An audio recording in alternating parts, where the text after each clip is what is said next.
So the reunion part 2 for OC basically ends with all of them kind of getting along, letting Tamara off the hook for her evilness. But I guess they do recognize maybe if Tamara wasn't on there, they wouldn't have this level of conflict, or maybe it wouldn't have been as exciting. I don't know. But basically, everybody let Tamara off the hook, which was ridiculous.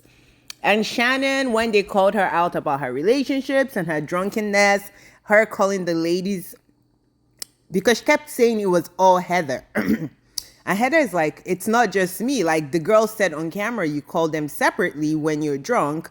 And she was trying to get mad still at Heather. And even Andy was like, why are you so mad at Heather? Like everybody is saying you call them separately, talking about John Jensen and how he's not a good person, how he called you fat, how he's not so nice to you, and all these other things.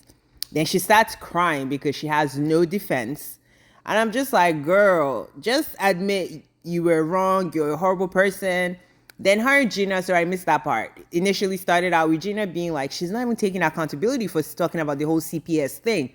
And she really doesn't. She's basically, anytime you call Shannon the door to the fire, she starts to cry because she is unapologetically a mean woman.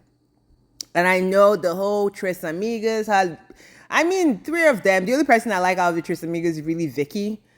Tamara is not a good person either. Shannon's not a good person either. Shannon had the disguise when she first came on because she helped when Brooks was claiming he had cancer. She brought all her connections and everything. And she does have connections. She's a rich woman, or she used to be a rich woman in the OC. So I'm sure she has connections. So it's like, how do you help people and just try to like destroy them because you help them? And she just kept crying. They told her basically her relationship was fake on camera. And even Heather was like, yes. I was like, why would you tell us something behind the cameras and on cameras you people are acting different? Because John Jensen's talking about, oh, let's look to the future. Meanwhile, he's plotting about breaking up with her. And they even say, girl, you're still hanging out with this guy. What's the tea?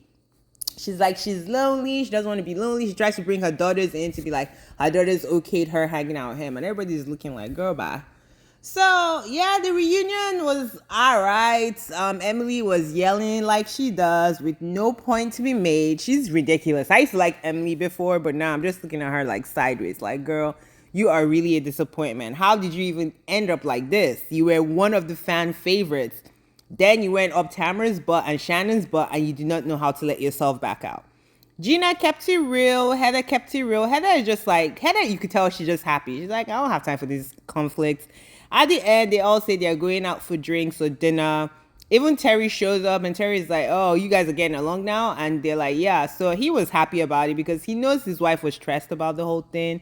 Jen is buying Tamara's BS about letting her live next season. No, Tamara's going to come back with the BS because that's who Tamara is. But that's all this season gave, and I was just like, this reunion was not given. I really wish they held Tamara and Shannon's feet to the fire, and even Emily. Emily was just she was a clown. But that's it. Comment, like, let me know what y'all think.